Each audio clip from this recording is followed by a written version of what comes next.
தமிழ்நாட்டில் வாக்காளர் பட்டியல் சிறப்பு தீவிர திருத்த பணிகள் நடைபெற்று வரும் நிலையில் படிவங்களை பூர்த்தி செய்வதில் பல்வேறு குழப்பங்கள் உள்ளதாக வாக்காளர்கள் குற்றம் சாட்டுகின்றனர். கடந்த தேர்தலில் வாக்களித்திருந்தாலும் 2005ஆம் ஆண்டு வாக்களித்த விவரங்கள் கோரப்பட்டுள்ளதால் அந்த தகவலை பெறுவதில் சிரமம் ஏற்படுவதாக மக்கள் கூறுகின்றனர். ஆனால் கொஞ்சம் கஷ்டமாக தான் இருக்குது. ஏன்னா யாருமே இல்லைன்னு சொல்லி ஒரு முறையே இல்லைன்னு சொல்லிட்டு சொல்லும்போது அவங்களுக்கு யாருமே இல்லைன்னா அப்போ இறந்து போயிட்டாங்க ஐடென்டி ப்ரூஃபில் அவங்க எங்கேருந்து தேடுவாங்க?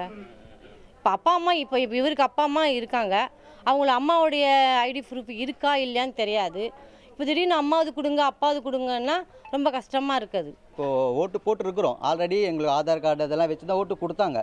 இப்போ மறுபடியும் இது எங்களுக்கு ஃபில் பண்ணுங்கள் இதெல்லாம் கொடுங்கனாக்கா நாங்கள் எப்படி இது மறுபடியும் ஃபில் பண்ணி கொடுத்துட்டு எங்களுக்கு ரிஜெக்ஷன் பண்ணிட்டாங்கன்னா இதெல்லாம் நீங்களாம் சரியில்லை, இப்போ உங்களுக்கு அப்பா அம்மா இங்கே ஓட்டு போடல வெளியூர் போட்டாங்க, ஃபார்ம் ஃபில்அப் பண்ண தெரியாதவங்க இப்போ ரிஜெக்ட் பண்ணிட்டாங்க, நாங்களாம் என்ன பண்ணணும்?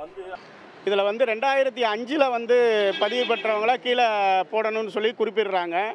ஆனால் 2005 யார் பேரில் எந்த பகுதி எண் உள்பட கேட்குறாங்க. அந்த பகுதி எண்ணெலாம் அவங்களே கொடுக்கணும். ஆனால் அதெல்லாம் எதுவுமே கொடுக்கறதில்ல. நீங்களாக போடுங்கன்னு சொல்கிறாங்க. பெற்றோரே இருக்கிறாங்க 2005. எனக்கே 2005 ஓட்டிருக்கு. ஆனால் 2005 எந்த சட்டமன்ற தொகுதி எந்த பாகம் என்ன வரிசையில் இருந்துச்சு அப்படின்னு கேட்குறாங்க. அந்த விவரம்லாம் எங்களுக்கு தெரியாது. எஸ்ஐஆர்ன்றது தேவையில்லாத ஒன்று. ஏன்னா எல்லாருமே கூலி வேலைக்கு அந்த மாதிரி போயிட்டு சாயங்காலம் தான் வருவாங்க.